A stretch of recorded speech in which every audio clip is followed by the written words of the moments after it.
building a low-cost, low-manpower, global property marketplace. Over to you. Thanks a lot, Simon. Thanks, Steve. Hi, everyone. Thanks very much for coming. It's a pleasure to be here. As Simon just said, I'm going to be talking to you about how we've built a global property portal, all based on low manpower, low costs. So, okay. So first I'll tell you a little bit, I'll give you a little brief overview of the company. I'll give you a really quick overview of the history and the issues that we've had, and then I'm going to talk about the processes and the automation that we've put into place to run the company and to overcome those issues. So SnowOnly is a global property sales portal. We operate in ski resorts all around the world. So this is how we've kind of opened up the global market.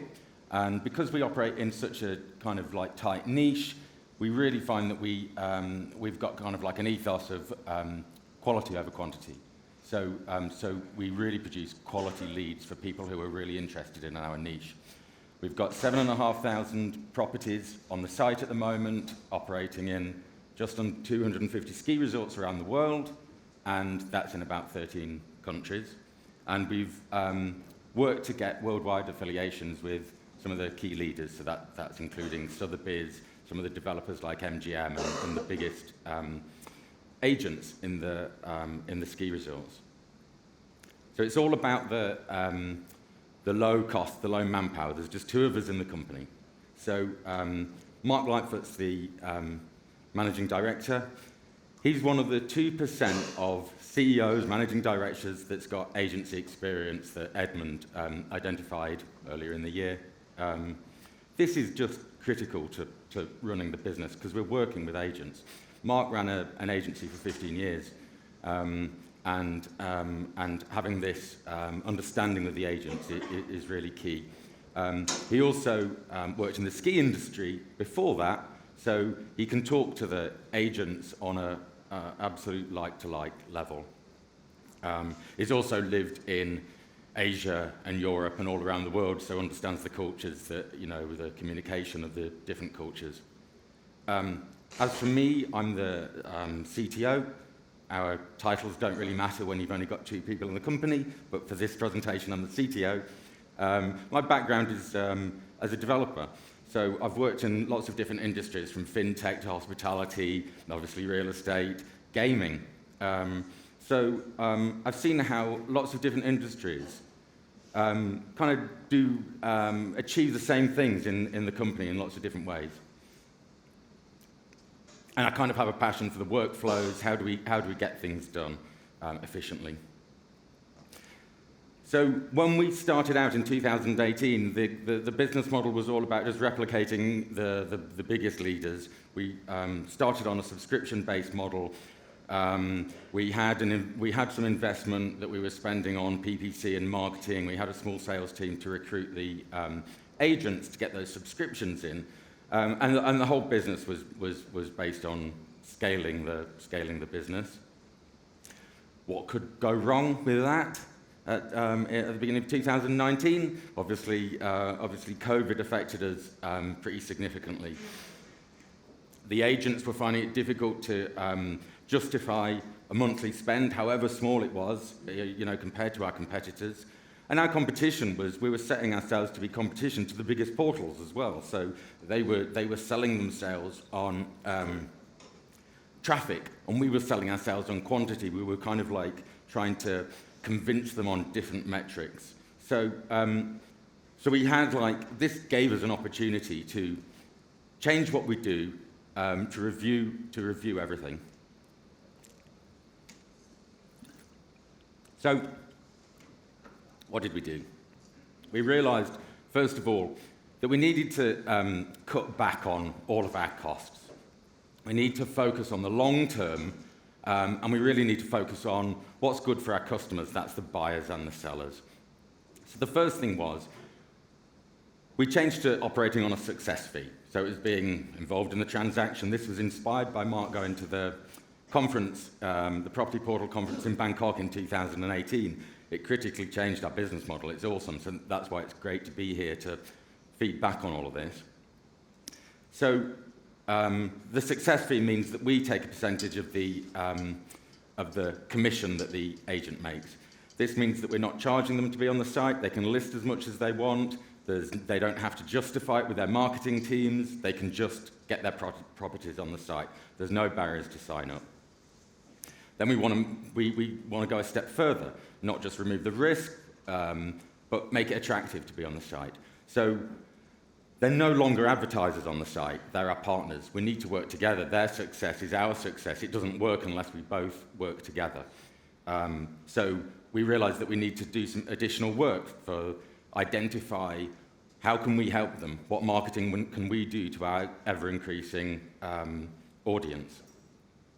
And all of this, just as a result, kind of had a knock-on effect that we're just building the brand over time. We're just getting more and more relevant, more and more good at what we do. And that has a knock-on effect to the SEO as well. So where we knocked back on all of the costs, the SEO returns that we were seeing were fantastic, and we're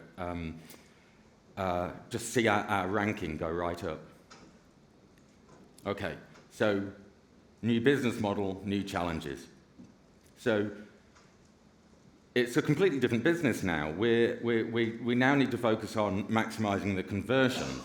The values of the leads now, instead of being a small number of dollars per month, are really high. Now we're taking percentages of commissions. We've got a property that's just going through at the moment, which is kind of typical, is that we're looking at in the realm of a chalet in Courchevel is just selling for 7.2 million euros. For that, the commission for the agent is just under 250,000 euros. These are big commissions, and we're taking a percentage of that. Our percentages, depending on the agreements, are between 10 and 35%. So these are now big commissions that we need to follow through on. And it means that we need to make sure our communications with our partners is really good. Trust is absolutely key. We need to remove leakage, make sure that as many of the transactions go through as possible and that we're aware of them. Now we have there's kind of like a pattern where 80% of the transactions are done by 20% of the agents. So we need to identify who these are and treat them as key partners, really kind of nurture those relationships and identify the other ones and work with them to make sure we can build them up as well. And if we can't build them up, a big difference is that we need to identify who those partners are who are not working well. Well, we don't want them on the site ultimately. So it has a knock-on effect that our key metrics, our North Star metric, is no longer more views, more listings. We're interested in conversions now. So a fundamental change to the way we're working. Okay then, so we now get to the crux of everything, the processes. What processes are we putting in place? So there's processes on the buyer's side and processes on the seller's side. On the buyer's side, we need to get them opted into GDPR, get them involved in the property alerts, get them signed up to the newsletters and the multi-lead systems so we can distribute the leads to all of the relevant agents. It's all done through an email journey, very carefully worded wording, and it's all automated. The same goes for the cross-selling to verticals. We've identified awesome partners to work with for currency exchange, because we've got a lot of, they're pretty much all foreign buyers. Mortgages. It's all opted in through the automated conversations.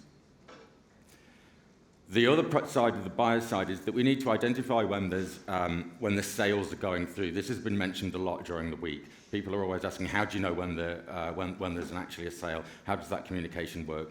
The first thing is that it's down to trust with the agent, but we can have a bit of a 360-degree process going on. We tell the buyers that if they buy as a result of an introduction from SnowOnly, then they get a welcome present. So they've got an incentive to tell us. We have follow-up questionnaires. So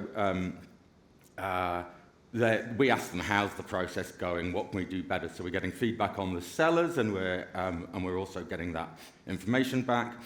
And we're launching a buyer's checklist, so the buyers can check a box to show where they are in the buying process, and for that they get information. It opens up articles on the relevant stage they're at, and we obviously get that feedback. And then in our own back end, we've got notification systems, so we can see who the high-value buyers are, who are the ones that we really want to chase through. So there's that scoring system. On the side of the sellers, this is kind of like the interesting stuff.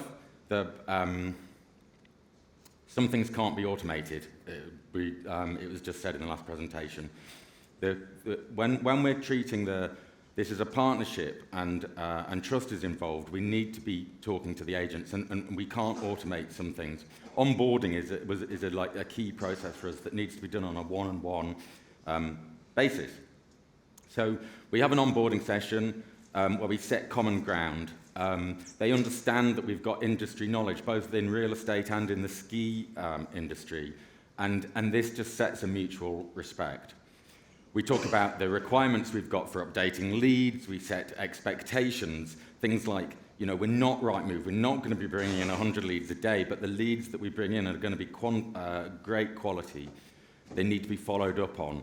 They need to be followed up on quickly. We expect a fast response time.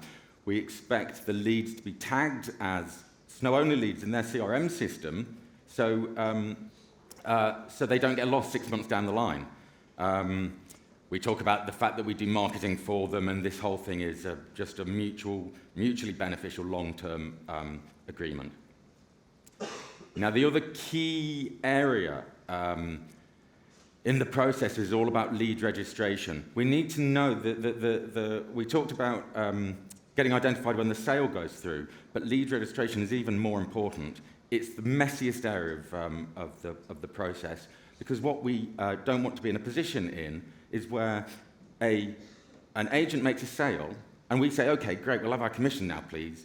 And then they say, oh yeah, you did give us that lead, but we had that in our CRM a week before. You gave it to us.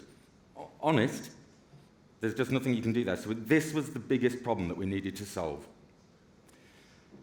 What we do is we have an accept-reject system, so basically an inquiry gets made, an automated email goes to the seller, which has all of the details on there, but the identification, the email address, the phone number is slightly masked out. There's enough information for them to identify, do I have this lead in my CRM?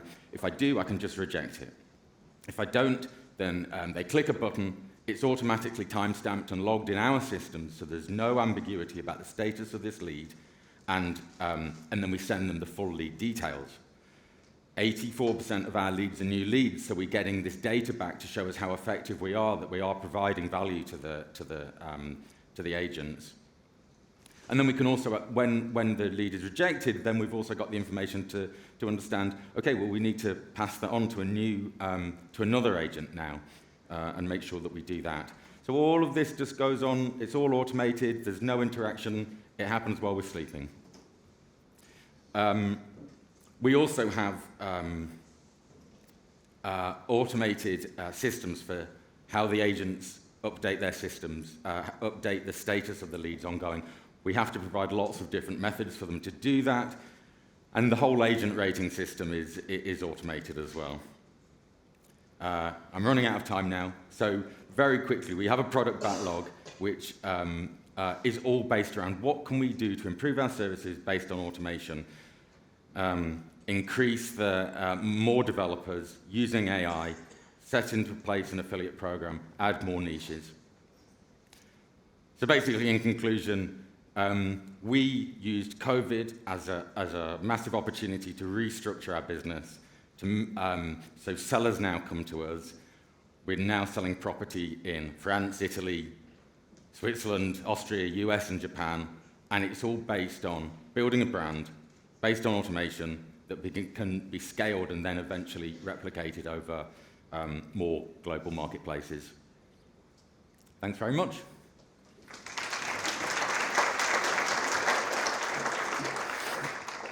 Thanks for that. Some questions we have coming up. How much lead qualification do you do? We really find that we haven't had to do a huge amount because the inquiries we get are all they're all motivated to be buying in the ski market. So we do it by asking, by sending out questionnaires, by we talk to the high value leads. So we identify who we need to focus on to do that. And we do have a scoring system. It's not, we don't need to have a call center in place to follow up on every single one, because the email journeys take care of everything. Okay. What is the multi-lead system and how does it work? Oh yeah, okay. I did gloss over that because I was running out of time. So basically when a buyer makes an inquiry, we can send their details to the agent who they inquired with.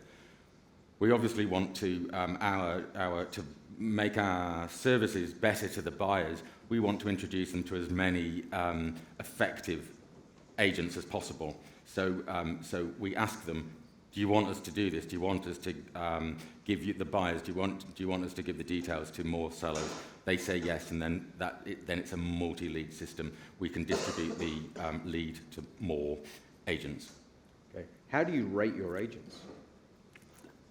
We rate the agents based on a number of factors. How many leads have we sent them?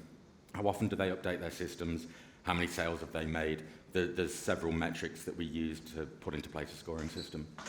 Okay, and then there's a question here about what's the commission split with agents?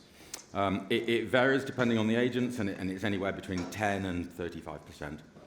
And I know you talked a bit about it up there. Do you have any idea of, you talk about ways in which you can ensure that you actually know that the agent's done and you actually get paid? Do you have an estimate of your leakage rate in this whole process? Well, I mean, it's fundamentally unknowable, basically, isn't it? So, look, if I'm being brutally honest, how could we? By definition, we wouldn't. If we knew it, then it wouldn't be a leakage. Yeah. But all we can do is just make sure that the trust is there. And honestly, that trust is all there because of with the relationships with the agents. They are doing. We need those agents. The partnership is absolutely critical. And when they have multiple leads coming through that are successful, that they make sales from, they understand that. But without the trust and the respect that we have in that partnership, it just wouldn't work. I assume it's a relatively niche industry. Everyone sort of not everyone knows everyone, but reputation is quite critical.